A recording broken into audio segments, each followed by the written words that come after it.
Hello everyone, आज हम ध्वनि प्रदूषण या नॉइज़ पोल्यूशन के बारे में बात करेंगे। लास्ट वीडियो हमने साउंड के क्वालिटीज़ या उसकी स्पेशलिटीज़ के बारे में जाना था तथा कौन कौन से प्रकार की साउंड को हम बर्दाश्त कर सकते हैं या सहन कर सकते हैं, कौन कौन सी साउंड हमारे कानों के लिए बहुत ज़्यादा नुकसानदायक है उनके बारे में जाना था। इसके अलावा हमने साउंड की परिभाषा अर्थ के बारे में जाना था। आज हम साउंड पोल्यूशन के बारे में बात करेंगे। तो शुरू करते हैं आज का टॉपिक, नॉइज़ पोल्यूशन या ध्वनि प्रदूषण। अगर हम नॉइज़ की बात करें तो विज्ञान की जैसे जैसे प्रगति हुई है वैसे वैसे ही ह्यूमन को अपनी लाइफ के हर एरिया में बहुत सारी उपलब्धियां मिली हैं, वहीं उसे कहीं ना कहीं कुछ कठिनाइयों का सामना भी करना पड़ा है तथा बहुत सारी प्रॉब्लम्स भी हमें विरासत में मिली हुई हैं। सुनने के लिए ज़रूरी जितने भी इंस्ट्रूमेंट हैं या यंत्र हैं जहाँ जीवन को कुछ खुश करते हैं, यानी कि हमें प्रसन्न करते हैं और सुखी जीने के लिए साधन दिए हैं, वहीं उनके गलत उपयोग से हम क्या हो जाते हैं, हमें कष्ट होने लगता है या प्रॉब्लम्स होने लगती हैं। हमारा मन जो होता है वो अनस्टेबल या व्याकुल हो जाता है। और जैसे कि अगर हम लाउड म्यूज़िक की बात करें या फिर वाहनों की बात करें तो उनका जो शोर होता है उससे तथा कारखानों की मशीनों से निकलने वाली जो तेज़ आवाज़ें होती हैं तथा भीड़ भाड़ का जो शोर होता है वो सभी हमारे लिए बहुत ज़्यादा प्रॉब्लम में डाल देता है, हमें बहुत ज़्यादा डिप्रेस कर देता है। इन सब का जो सीधा या डायरेक्ट इफेक्ट है वो हमारे कानों की क्षमता पे पड़ता है या हमारे सुनने की शक्ति पर पड़ता है। ऊंचा सुनने से जहां मनुष्य की मानसिकता में हीन भावना का प्रवेश होने लगता है, वहीं तेज़ ध्वनि से उच्च रक्तचाप यानी कि high blood pressure, ulcer, heart related disease, mental disorders और बहुत सारे ऐसे डिजीज़ हो जाते हैं। यह जो होता है वो ध्वनियों से होने वाली बीमारियां हैं जो अदृश्य हैं, दिखाई नहीं देती हैं और बहुत ज़्यादा इफ़ेक्टिव होती हैं। इसे ही हम नॉइज़ पोल्यूशन कहते हैं। नॉइज़ पोल्यूशन के बारे में हमने जाना। नॉइज़ पोल्यूशन की परिभाषाओं के बारे में बात करें तो डेफिनेशंस ऑफ नॉइज़ पोल्यूशन, तो डॉक्टर BK राय ने लिखा है कि अनिच्छापूर्ण ध्वनि जो मानवीय सुविधा, स्वास्थ्य व गतिशीलता में हस्तक्षेप या कुप्रभाव पैदा करे वह ध्वनि प्रदूषण है। इसके अलावा डेट वायलर ने लिखा है कि हमारे पर्यावरण में शोर इस सीमा तक फैल जाए कि जन सामान्य को क्षुब्ध दे या चिड़चिड़ा कर दे तो उसे हम ध्वनि प्रदूषण कहते हैं। Noise that permits our environment to the extent that is irritate the general public may be termed as noise pollution। इसके अलावा E.K. मैक्सवेल ने कहा है कि वह ध्वनि जिसे कोई भी सुनना पसंद नहीं करता शोर कही जा सकती है। शोर पर्यावरण प्रदूषण का एक प्रकार है। Noise is any sound that is not wanted. It is one of the most common forms of atmospheric pollution। इसके अलावा IG साइमंस ने कहा है कि अवांछित और असुखद ध्वनि शोर कहलाती है, यानी कि ऐसी ध्वनि जो हम सुनना नहीं चाहते और हमें सुख का अनुभव नहीं कराती, शोर कहलाती है। और उच्च स्तर का शोर ध्वनि प्रदूषण कहलाता है। Unwanted and unpleasant sound is called noise and A loud noise may be called noise pollution. इसके बाद हम ध्वनि प्रदूषण के मुख्य स्रोत यानी कि सोर्स के बारे में जानेंगे। Chief sources of noise pollution, इसको हमने 2 कैटेगरीज में डिवाइड किया है, प्राकृतिक तथा मनुष्य द्वारा उत्पादित। प्राकृतिक में नेचुरल सोर्सेज जिसमें आंधी, तेज वर्षा, तूफान, भूकंप, बिजली, कड़कड़ाहट आदि हम देखते हैं। ये सब क्या होती हैं, ये प्राकृतिक हैं, नेचुरल हैं, इन पे हमारा कोई भी कंट्रोल नहीं है, ये सारी क्रियाएं नेचुरल हैं। इसके अलावा कुछ प्रोसीजर जो हमने खुद जनरेट की हैं जिन्हें हम मैन जनरेटेड सोर्स कहते हैं। इसमें बहुत सारे फैक्टर्स हैं तथा हम कुछ मेन फैक्टर्स को देख लेते हैं, जैसे कि मीन्स ऑफ ट्रांसपोर्ट यानी कि परिवहन के साधन जिसमें ट्रक, कारें, स्कूटर, मोटरसाइकिल, मोपेड, बसें तथा ऑटोमोबाइल वाहन जैसे हवाई जहाज़, रेलगाड़ी, ये सब चीज़ें क्या हैं, ये परिवहन के साधन है और इनसे बहुत ज़्यादा मात्रा में नॉइज़ होती है, नॉइज़ पोल्यूशन होता है। इसके बाद हम कारखाने, उद्योग, फैक्ट्रीज़ एंड इंडस्ट्रीज़ की बात करें तो यहाँ की जो भारी भारी मशीनें होती हैं वो जब चलती हैं तो बहुत सारी तरीके की अनप्लीसेंट साउंड प्रोड्यूस करती हैं। ये मशीनें सायरन, जनरेटर्स एवं बहुत सारे मैकेनिकल ऑपरेटर्स हो सकते हैं। इसके बाद मनोरंजन के साधन मीन्स ऑफ यानी कि हम अपने मनोरंजन के लिए जो इक्विपमेंट यूज़ कर रहे हैं, जैसे radio, TV, tape recorder, transistor आदि, तथा जिसमें हम डिस्को संगीत को भी इंक्लूड कर सकते हैं। ये सभी क्या करते हैं, नॉइज़ पोल्यूशन करते हैं। इसके अलावा घरेलू उपकरण, डोमेस्टिक एप्लीकेशंस, डोमेस्टिक एप्लायंसेस, जैसे वॉशिंग मशीन। जब हम वॉशिंग मशीन चलाते हैं तो उसमें साउंड होती है, उस साउंड से हमें पता चल जाता है कि एक मशीन ने अपना एक स्पिन पूरा कर लिया। इसके अलावा कूलर्स में भी बहुत सारी साउंड प्रोड्यूस होती है।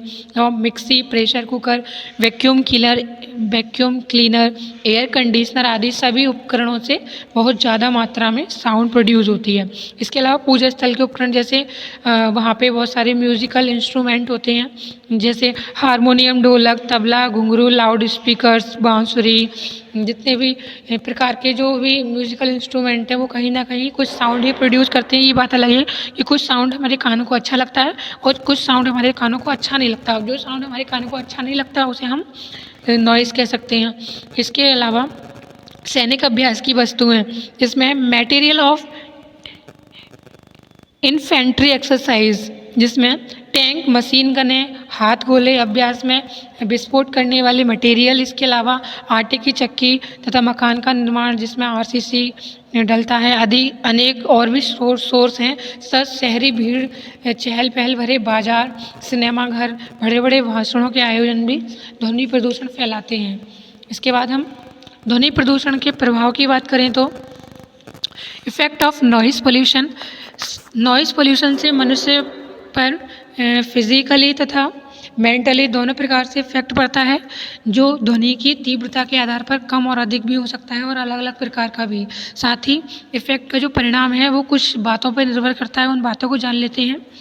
अवधि, यानी कि कितने टाइम तक हमारे कान पर वह शोर सुनाई दिया, तथा दिन में या रात में किस किस समय। अगर कोई शोर है वो दिन में हो रहा है तो वो हमें कम सुनाई देता है, लेकिन रात में वही शोर हमें बहुत ज़्यादा मात्रा में सुनाई देता है।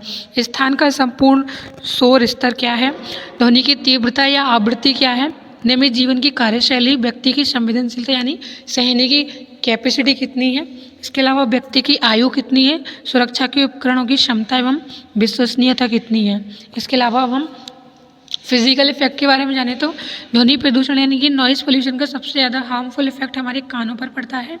बहुत तेज़ आवाज़ से अथवा ऐसी जगह काम करने या रहने से निरंतर अधिक शोर रहता है, कान का पर्दा भी फट सकता है या फट जाने की संभावना या डर बना रहता है। कम सुनाई देना, कानों में सीटी की आवाज़ का आना, कान का सुन्न हो जाना, ऐसा ये सभी नॉइज़ पोल्यूशन के कारण ही होता है। अन्य फिजिकल इफेक्ट में यह भी पाया गया है कि heart related disease, digestive related disease, इसके अलावा नर्वस सिस्टम पर भी ये बहुत नेगेटिव इफेक्ट डालता है। अधिक शोर में रहने वाले व्यक्तियों का ब्लड प्रेशर बढ़ जाता है तथा उनकी हार्ट बीट बहुत तेज़ हो जाती है, दिल के दौरे पड़ने की उनकी पॉसिबिलिटी बनी रहती है। डाइजेस्टिव सिस्टम के गड़बड़ा जाने से अल्सर हो जाते हैं।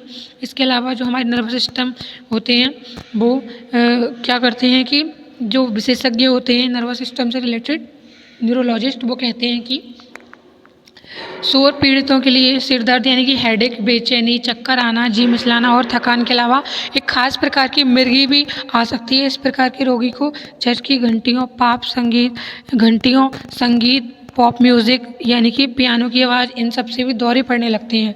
तेज़ शोर में आवाज़ करने से, जोर लगाने से जो हमारा स्वर तंत्र है वो क्या होता है, उसमें स्वेलिंग आ जाती है, गले में खराशें हो जाती हैं, जो बाद में स्थायी रोग बन जाती है। नॉइज़ पोल्यूशन से आँखों की पुतली का आकार छोटा हो जाता है, रंग पहचानने की क्षमता में भी कमी आ जाती है तथा नाइट विज़न हमारा कमज़ोर हो जाता है।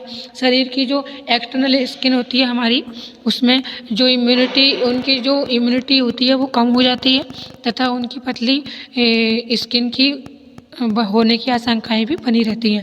इसके अलावा मानसिक इफेक्ट पे बात करें तो अधिक शोर से व्यक्ति में सहन करने की कमी आ जाती है, काफ़ी चिड़चिड़ापन हो जाता है, बात बात पर वैसे लोग चिल्लाने लगते हैं तथा अनिद्रा यानी कि कम नींद आना या नींद ना आने की समस्या भी होने लगती है तथा एकाग्रता में यानी कि हमारी एकाग्रता में कमी आ जाती है, कार्य क्षमता में भी कमी आती है, बौद्धिक क्षमता का हमारा ह्रास हो जाता है या लॉस हो जाता है। इसके अलावा अगर हम ध्वनि प्रदूषण से बचने के उपाय पे बात करें तो ध्वनि प्रदूषण से बचने के बहुत सारे उपाय हैं, जिसमें शोर का ध्वनि स्रोत पर ही नियंत्रण, यानी कि शोर जिस उपकरण से हो रहा है उन यंत्र या उपकरण मशीनों को इस प्रकार डिज़ाइन किया जाना चाहिए जिससे शोर उत्पन्न करने वाले उपकरण जैसे ट्रक, बस, स्कूटर, मोटरसाइकिल, मशीनें, इंजनों को या तो शोर नियंत्रण कवचों से ढक दिया जाए जिससे शोर कम हो जाए, या फिर शोर न करने वाले इंजन तैयार किए जाएं। मोटरसाइकिल, स्कूटर, गाड़ियों की साइलेंसर की नियमित चेकिंग हो जिससे शोर कम हो। सायरन, हॉर्न आदि का प्रयोग आबादी क्षेत्र में कम कर दिया जाए। इसके अलावा शोर को फैलाने से रोकना, कमरों, कारखानों की दीवारों में ध्वनि अवशोषक पदार्थों का उपयोग करके शोर को फैलाने से रोका जा सकता है। इसके अलावा शोर की अभिशंसित सीमाओं का पालन करना, हम ये पहले देख चुके हैं कि एक औसत व्यक्ति की जो सुनने की क्षमता होती है वह दिन प्रतिदिन के काम में स्वीकार करता है 80 dB होती है। यदि ध्वनि आवृत्ति 1000 हर्ट्ज स्वीकार की गई है, लेकिन ये हर स्थिति में समान नहीं होती। जैसे होटल, सोने का कमरा, पुस्तकालय, अस्पताल आदि प्रातः, दोपहर, सायं, रात्रि, अर्धरात्रि तथा आयु, बालक, जवान, वृद्ध और मानसिक स्थिति का भी आवश्यक असर होता है। कभी कम ध्वनि भी प्रदूषण का माध्यम बन जाती है और कभी अधिक आवाज़ भी टाल दी जाती है। इसके बाद हम कुछ इंस्ट्रूमेंट देखेंगे जो जिनकी हम कितनी मात्रा में ध्वनि वो कर सकते हैं। रेडियो, टीवी, संगीत का हम 30 से 38 ध्वनि सीमा सुन सकते हैं। संगीत सभाएं, चलचित्र, प्रतियोगी खेल 34 से 38। इसके अलावा अध्ययन कक्ष, पुस्तकालय, प्रयोगशाला, व्याख्यान कक्ष 38 से 42। इसके अलावा प्रार्थना स्थल, पूजा गृह, बाहरी बरामदा 38 से 42। प्राइवेट कक्ष, ऑपरेशन कक्ष, कॉरिडोर, वार्ड्स, ये पूरा चार्ट में दिया गया है। इसके अलावा आप इसे देख सकते हैं। हम एक दिन में 85 dB ध्वनि को 120 मिनट से अधिक सुन सकते हैं, फिर 90 को 120 मिनट से कम सुन सकते हैं, 95 को 50 मिनट से कम सुन सकते हैं, 100 dB को 25 मिनट से कम सुन सकते हैं, 105 dB को 16 मिनट से कम, 110 को 12 मिनट से कम और 115 को 8 मिनट से कम और 120 को 5 मिनट से कम सुन सकते हैं। तो आज हमने ध्वनि प्रदूषण को जाना, इसके उपाय जाने। इसके अलावा बहुत सारे उपाय और भी हैं। इसके व्यवस्थाओं में अपेक्षित परिवर्तन लाना, फिर ध्वनि प्रदूषण के बारे में शिक्षित करना, यानी कि हमें लोगों को जागरूक करना होगा, उनको बताना होगा कि आपको ध्वनि प्रदूषण से कैसे बचना है तथा कैसे हमें उन पर कंट्रोल करना है। इसके अलावा ध्वनि प्रदूषण के जो कानून बनाए गए हैं उन पर हमें ध्यान देना है। जैसे किसी समस्या को ठीक करने से व्यवस्थित करने के लिए कानूनी प्रावधान रखे गए हैं, उसी प्रकार ध्वनि प्रदूषण को रोकने के लिए भी कुछ लॉ बनाए गए हैं। अनेक देशों में ऐसे कानून बने हैं और अन्य में इस प्रदूषण को अत्यधिक हानिकारक मानकर बनाए जा रहे हैं। इंग्लैंड में शोर रोकथाम अधिनियम 1960 में बना था। नॉइस एबेटमेंट एक्ट 1960 में बना था, जिसमें रात के 9 बजे से 8 बजे तक ध्वनि विस्तार के यंत्रों पर रोक लगा दी गई है। अमेरिका में ध्वनि प्रदूषण की रोकथाम के लिए शोर नियंत्रण अधिनियम 1972, नाइट कंट्रोल एक्ट 1972 में बना था तथा जापान में मूल कानून में प्रदूषण नियंत्रण के संदर्भ में पर्यावरणीय जागृति व नियंत्रण हेतु बहुत सारे प्रावधान किए गए हैं। हमारे देश में भारत में शोर नियंत्रण का प्रावधान भी है, लेकिन भारत में शोर नियंत्रण के संदर्भ में कोई अलग से स्पष्ट केंद्रीय कानून नहीं है। हाल ही में पर्यावरण संरक्षण अधिनियम 1986, एनवायरमेंटल प्रोटेक्शन 1986 में ऐसी व्यवस्था रखी गई है जिसमें किसी भी प्रकार के प्रदूषण के संदर्भ में नियम बनाए जा सकते हैं, उन पर विधि संगत कठोरता से पालन भी किया जा सकता है। इस अधिनियम के तहत इसके सेक्शन 15 के नियमों को पालन न करने पर कड़ी सजाएं का प्रस्तावित है। कानून की अवहेलना करने पर दोषी व्यक्ति को 5 वर्ष तक की सजा या 1 लाख रुपए तक का आर्थिक दंड या दोनों दी जा सकती हैं। पहली सजा के बाद यदि प्रदूषण जारी रहता है तो दोषी व्यक्ति को आर्थिक दंड दिया जा सकता है जो 5000 रुपये प्रतिदिन हो सकता है। इससे पहले शोर के संदर्भ में जन उपद्रव को रोकने के लिए सुझाए इंडियन पेनल कोड के सेक्शन 267, 268 अथवा क्रिमिनल प्रोसीजर कोड 1973 के 10वें अध्याय के सेक्शन 133 तथा 11वें अध्याय के सेक्शन 144 को काम में लिया जाता था। इसकी सजाएं इतनी कम थी कि इनका कोई महत्व ही नहीं था। राज्य स्तर पर मध्य प्रदेश ने संगीत और शोर नियंत्रण अधिनियम 1950, कंट्रोल ऑफ म्यूजिक एंड नाइटेज एक्ट 1950 तथा बिहार ने ध्वनि विस्तारक यंत्र को बजाने पर नियंत्रण अधिनियम 1955, control of the use of play of loud speaker act 1955 में, और राजस्थान सरकार ने शोर नियंत्रण अधिनियम 1963, नाइट राइट कंट्रोल एक्ट 1963 बनाए थे, पर उनकी व्यापक यथार्थता सिद्ध नहीं हो सकी और किसी न किसी प्रकार से प्रभावहीन रहे। ध्वनि प्रदूषण को कम करने और उससे बचने के लिए हर स्तर पर बहुत चिंतन की ज़रूरत है। और लेकिन क्योंकि प्रदूषण के क्षेत्र में धीमे धीमे जनसाधारण की उपेक्षा पाकर इसमें जाने अनजाने निरंतर वृद्धि हो रही है, मानव को स्वस्थ, संतुलित और समाज में समायोजित होने के लिए उसे इस समस्या से छुटकारा पाना होगा। आई होप कि आप लोगों को ये वीडियो पसंद आया होगा। वीडियो अच्छा लगा हो तो वीडियो को लाइक एंड शेयर, चैनल को सब्सक्राइब करना बिल्कुल नहीं भूलिएगा। मिलते हैं नेक्स्ट वीडियो में नेक्स्ट टॉपिक के साथ, तब तक के लिए नमस्कार।